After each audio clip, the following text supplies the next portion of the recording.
प्रत्येक मनुष्य के जीवन में ऐसा क्षण अवश्य आता है जब सारे स्वप्न, सारी आशाएं, सारे दृश्य बस हो जाते हैं। जीवन के सारे आयोजन ही बिखर जाते हैं। एक और धर्म होता है और दूसरी ओर सुख। इसी को धर्म संकट कहते हैं। जब धर्म का वहन ही संकट और धर्म का त्याग ही सुख। विचार कीजिए, कभी किसी स्वजन के विरुद्ध सत्य बोलने का अवसर प्राप्त हो जाता है, कभी ठीक दरिद्रता के समय सरलता से चोरी करने का मार्ग प्राप्त हो जाता है, कभी किसी शक्तिशाली राजनेता या राजा के कर्मचारी का अधर्म प्रकट हो जाता है। सबके जीवन में ऐसी घटना बनती ही रहती। अधिकतर लोग ऐसे किसी क्षण को धर्म संकट के रूप में जान ही नहीं पाते। हमें किसी प्रकार के संघर्ष का अनुभव ही नहीं होता।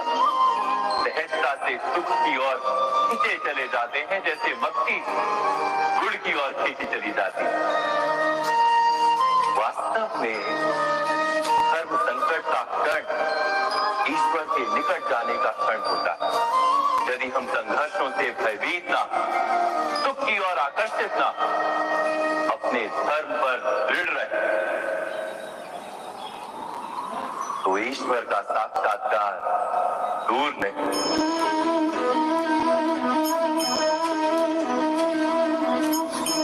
पवन से युद्ध करने वाला पत्ता यदि पेड़ से गिरता तो भी आकाश की ओर उठता है। पवन से झुकने वाली घास वही भूमि पर रह जाती है। अर्थात धर्म संकट से यदि हम संकट को ही टाल तो सुख तो मिलता है, जीवन बढ़ता है, किंतु क्या चरित्र नहीं टूटता? क्या आत्मा दरिद्र नहीं हो जाती? क्या ईश्वर से अंतर नहीं हो जाता? स्वयं विचार कीजिए।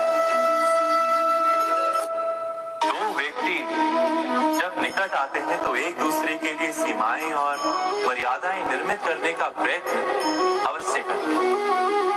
हम यदि सारे संबंधों पर विचार करें तो देखेंगे इन सारे संबंधों का आधार यही सीमाएं हैं जो हम दूसरों के लिए निर्मित करते हैं। और यदि अनजाने में भी कोई अन्य व्यक्ति इन सीमाओं को तोड़ता है तो उसी क्षण हमारा हृदय क्रोध से भर जाता है। इन सीमाओं का वास्तविक रूप क्या है? क्या हमने कभी विचार किया? सीमाओं के द्वारा हम दूसरे व्यक्ति को निर्णय करने की अनुमति नहीं देते। अपना निर्णय उस व्यक्ति पर थोप देते, अर्थात किसी की स्वतंत्रता का अस्वीकार करते हैं। और जब स्वतंत्रता का अस्वीकार किया जाता है तो उसका हृदय दुख से भर जाता है। और जब वो सीमाओं को तोड़ता है तो हमारा हृदय क्रोध से भर जाता है। क्या ऐसा नहीं होता?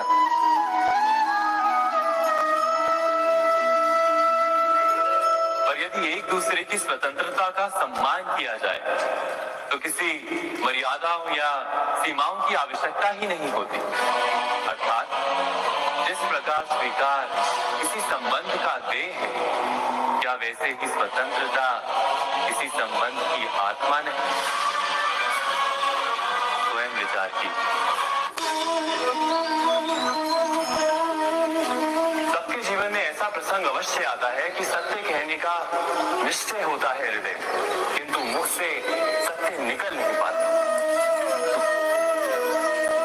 कोई भय मन को घेर लेता है।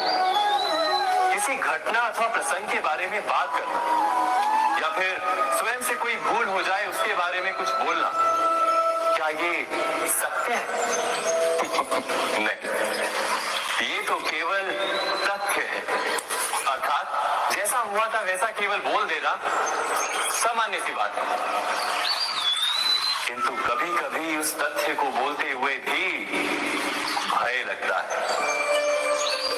कदाचित किसी दूसरे की भावनाओं का विचार आता है मन, दूसरे को दुख होगा ये भय भी शब्दों को रोकता है। तो ये सत्य क्या है? क्या हमने कभी विचार किया है?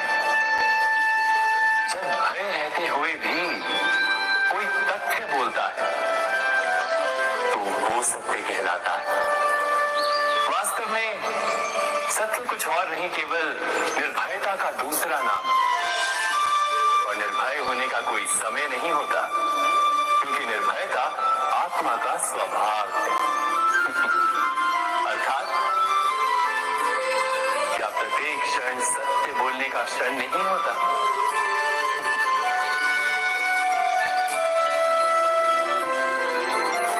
स्वयं विचार कीजिए।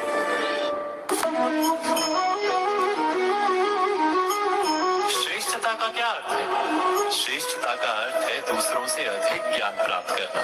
अर्थात मूल्य इस बात का नहीं कि स्वयं कितना ज्ञान प्राप्त किया, मूल्य इस बात का है कि प्राप्त किया हुआ ज्ञान अन्य लोगों से कितना अधिक है।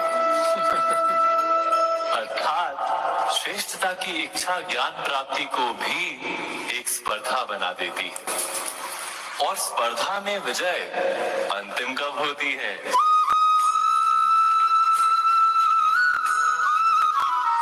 कुछ समय के लिए तो श्रेष्ठ बना जा सकता है, किंतु सदा के लिए कोई श्रेष्ठ नहीं रह पाता।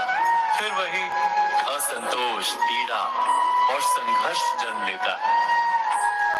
किंतु श्रेष्ठ बनने के बदले यदि उत्तम बनने का प्रयत्न करें तो क्या होगा? उत्तम का अर्थ है कि जितना प्राप्त करने योग्य है वो सब प्राप्त करना, किसी से अधिक पाने की इच्छा से नहीं, मात्र आत्मा की तृप्ति हेतु कुछ प्राप्त करना। उत्तम के मार्ग पर किसी अन्य से स्पर्धा नहीं होती, स्वयं अपने आप से स्पर्धा होती है। अर्थात उत्तम बनने का प्रयत्न करने वाले को देर अबेर सारा ज्ञान प्राप्त हो जाता है, बिना प्रयत्न के ही वो श्रेष्ठ बन जाता है। किंतु जो श्रेष्ठ बनने का प्रयत्न करता है वो श्रेष्ठ बने या ना बने, उत्तम कभी नहीं बन पाता।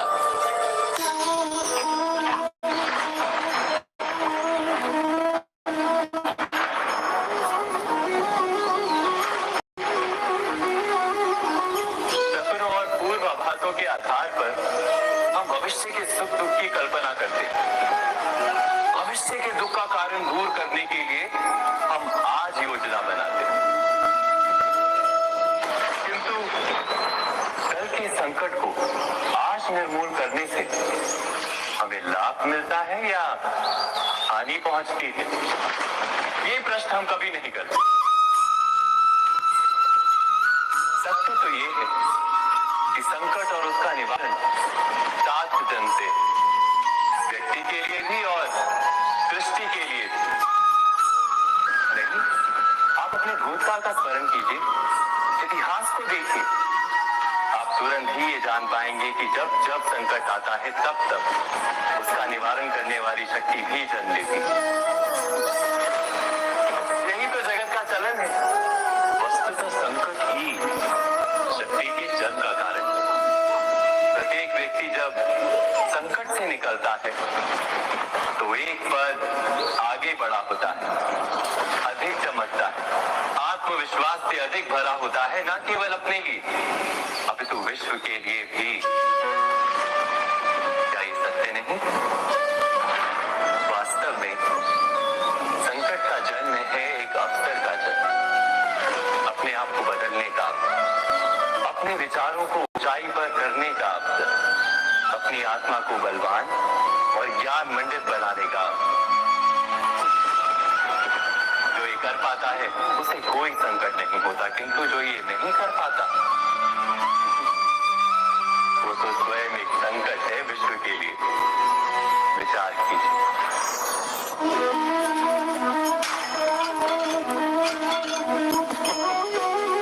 स्वयं विचार कीजिए।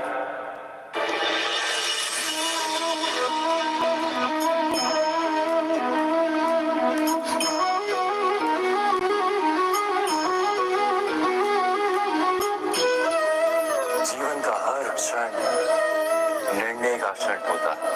प्रत्येक पद पर दूसरे पद के विषय में कोई निर्णय करना ही पड़ता है और निर्णय अपना प्रभाव छोड़ जाता है। आज किए गए निर्णय भविष्य में सुख अथवा दुख निर्मित करते हैं, ना केवल अपने लिए, अपने परिवार के लिए, आने वाली पीढ़ियों के लिए।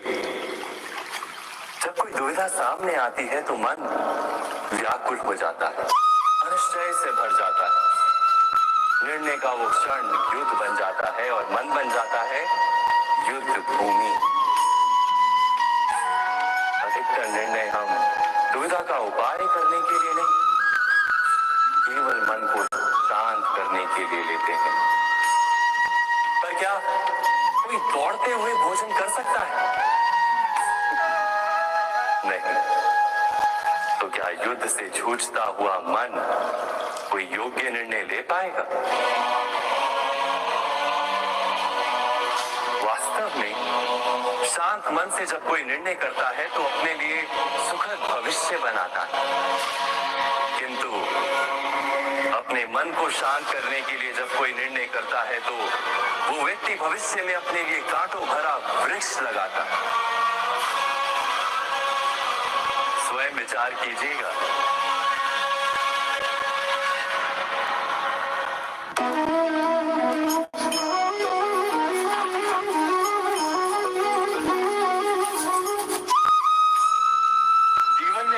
संघर्षों के लिए जब मनुष्य स्वयं को योग्य नहीं मानता, जब उसे अपने ही बल पर विश्वास नहीं रहता, तब उस सद्गुणों को त्याग कर दुर्गुणों को अपनाता है।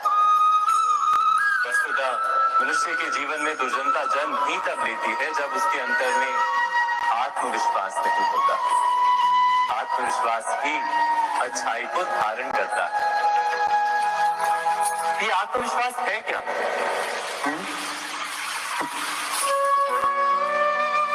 मनुष्य ये मानता है कि जीवन का संघर्ष उसे दुर्बल बनाता है, तो उसे अपने ऊपर विश्वास नहीं रहता।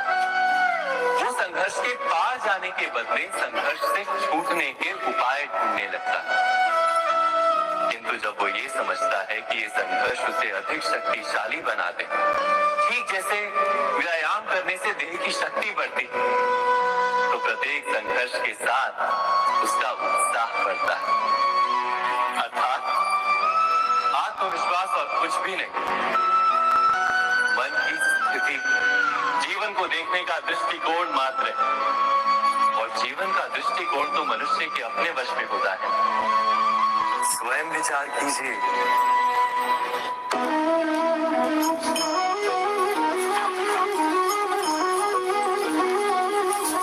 पिता सदा ही अपने संतान के सुख की कामना करते, उनके भविष्य की चिंता करते रहते।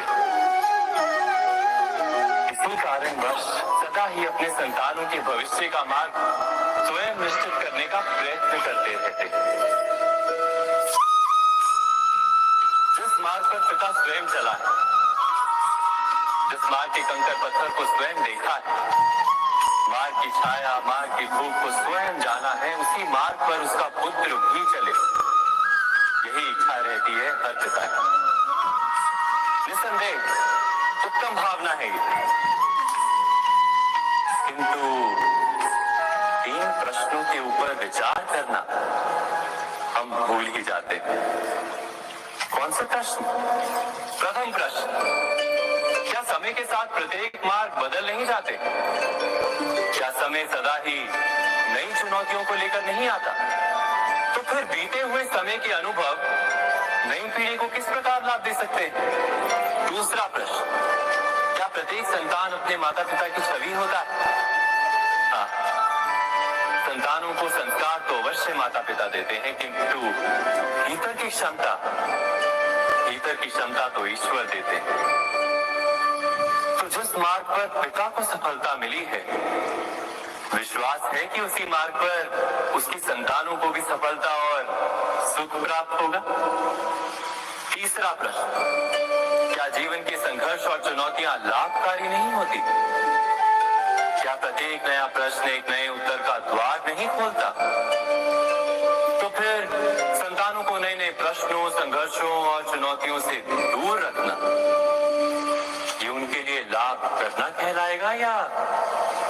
पहुंचाना।